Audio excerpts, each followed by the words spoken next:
الحمد لله الذي أعز الإسلام على سائر الأديان والصلاة والسلام على صاحب الدين والإسلام أما بعد فأعوذ بالله من الشيطان الرجيم بسم الله الرحمن الرحيم قال الله تبارك وتعالى في كلامه المجيد والفرقان الحميد إن الله لا يغير ما بقوم حتى يغيروا ما بأنفسهم صدق الله العظيم وصدق رسوله النبي الكريم ونحن على ذلك لمن الشاهدين والشاكرين والحمد لله رب العالمين۔ نہ ہم سفر ڈھونڈو نہ کوئی سہارا چاہو، نہ ہم سفر ڈھونڈو نہ کوئی سہارا چاہو، ٹھوکریں کھاؤ گے تو خود ہی سنبھل جاؤ گے۔ تیز قدموں سے چلو اور تصادم سے بچو، تیز قدموں سے چلو اور تصادم سے بچو، بھیڑ میں سست چلو گے تو کچل جاؤ گے۔ اور کہتے ہیں کہ اپنی مٹی پہ چلنے کا سلیقہ سیکھو، اپنی مٹی پہ چلنے کا سلیقہ سیکھو، سنگ مرمر پہ چلو گے تو پھسل جاؤ گے۔ میرے انتہائی واجب الاحترام معزز و مکرم شیوخ اور باہر سے آئے ہوئے میرے مہمانان گرامی، اور یہاں پر جتنے بھی طلباء کرام بیٹھے ہوئے ہیں،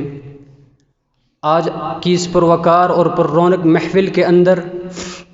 جس موضوع سخن پر لب کشائی کرنے کی جسارت حاصل کر رہا ہوں وہ ہے امت مسلمہ کو درپیش چیلنجز اور ان کا حل۔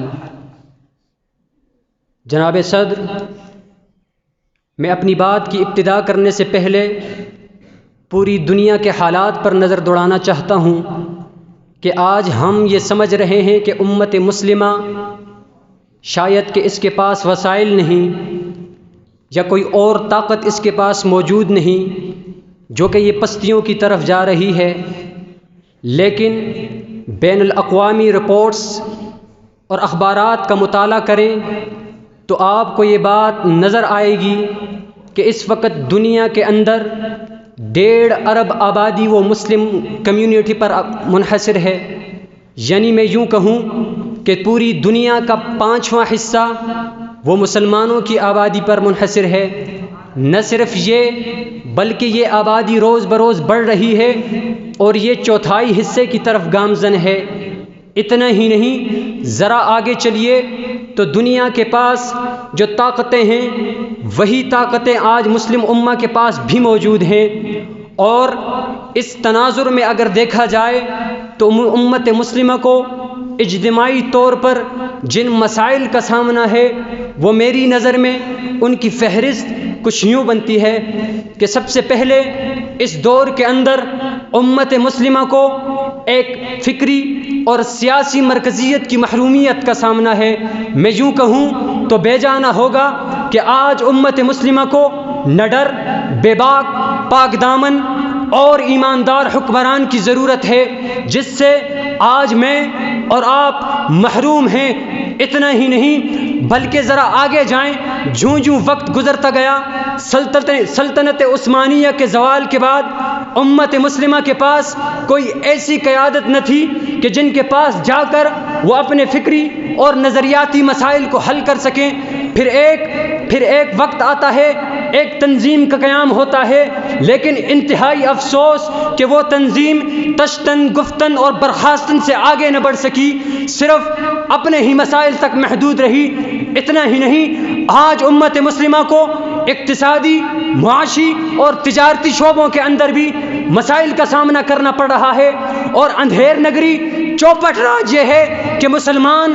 دوسروں کے ماتحت ہو چکے ہیں، مسلمان دوسروں کے پاؤں میں بیٹھنے والے بن چکے ہیں، حالانکہ اللہ نے قرآن میں کہہ دیا تھا انتم الاعلون ان کنتم مؤمنین، ایمان کے تقاضوں پہ قائم رہو گے فتح تمہارے قدموں میں ہوگی انشاءاللہ۔ سامعین محترم، 1000 سال کے اندر امت مسلمہ کو 3 قیادتیں نصیب ہوئیں۔ سب سے پہلی اندلس کی مسلم حکومت تھی، اس کے بعد ترکوں کی سلطنت عثمانیہ تھی، اور اس کے بعد تیسری مغلوں کی سلطنت تھی۔ اندلس کی حکومت نے سائنس اور ٹیکنالوجی کے شعبوں کے اندر ایک بنیاد قائم کی، ایک مضبوط اساس بنائی، اور نہ صرف اتنا، ان کی اساس پر آج مغربی قوتیں ایک مضبوط عمارت قائم کر چکی ہیں۔ ان کی مضبوط عمارت بنیاد اندلس کی وہ حکومت تھی، اور اس کے بعد سلطنت عثمانیہ اور مغل حکومتوں نے ان شعبوں کے اندر جب کام کرنا چھوڑ دیا تو ہمارا نقصان کیا ہوا کہ ہم جس چیز کے حقدار تھے وہ چیز ہمیں نہ مل سکی۔ آئیں مثال سے بات سمجھاتا ہوں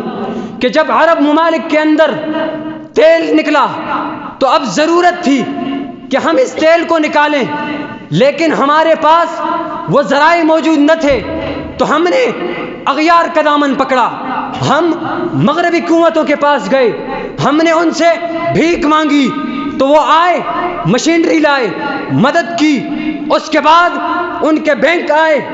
ان بینکوں کے آنے کے بعد ان کی افواج آئیں، اور آتے ہی سارے معاملات اپنے ہاتھ میں کر لیے۔ نہ صرف اتنا بلکہ آگے جائیں تو اس دور کے اندر امت مسلمہ کو سب سے بڑا مسئلہ وہ امن و سلامتی کا مسئلہ ہے کہ آج مسلمان محفوظ نہیں ہیں۔ اس کی وجہ کیا ہے؟ اس کی وجہ ہماری اپنی غلطی کہ ہم نے دہشت گردی کی تعریف کیے بغیر اپنے آپ کو عالمی دہشت گردی کی جنگ میں دھکیل دیا، اور آج پوری کائنات کے اندر جہاں کہیں بھی مسلمان کا نام لیا جائے اس کے ساتھ ٹیررزم، دہشت گردی کو لازم سمجھا جاتا ہے۔ اس کی وجہ ہم نے اپنے آپ کو ان مسائل میں دھکیل دیا ہے جن سے ہمیں دور رہنا تھا۔ اسی وجہ سے آج دہشت گردی، آزادی کی جنگ، جہاد، ان تینوں کا کنسیپٹ خلط ملط ہو کر رہ گیا ہے، اور یہی وجہ ہے کہ آج مسلمانوں کو دہشت گردوں کی نگاہوں سے دیکھا جاتا ہے۔ ذرا آگے چلتے ہیں۔ اس دور کے اندر امت مسلمہ کا سب سے بڑا مسئلہ جو عقائد کا مسئلہ ہے، آج قادیانیت نے امت مسلمہ پر ایسی یلغار کی ہے۔ امت مسلمہ کی لیڈر ہستی جناب نبی کریم صلی اللہ علیہ وسلم کی ناموس پر ڈاکہ ڈال کے قادیانیت نے امت مسلمہ کو انتشار کا شکار بنانے کی کوشش کی ہے، منتشر کرنے کی کوشش کی ہے، ذہنی طور پر بھی، عملی طور پر بھی۔ یہی نہیں بلکہ دوسری جانب رافضیت نے حضرات صحابہ کی شان پر حملہ کر کے امت مسلمہ کو اس کے راستے سے پیچھے ہٹانے کی کوشش کی ہے۔ حالانکہ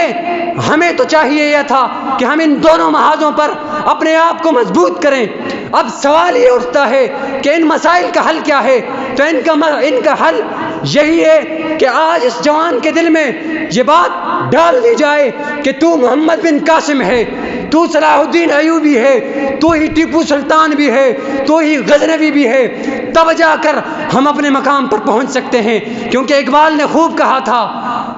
کہ خدا نے آج تک اس قوم کی حالت نہیں بدلی، خدا نے آج تک اس قوم کی حالت نہیں بدلی، نہ ہو جس قوم کو خود فکر اپنی حالت بدلنے کا۔ وآخر دعوانا ان الحمدللہ۔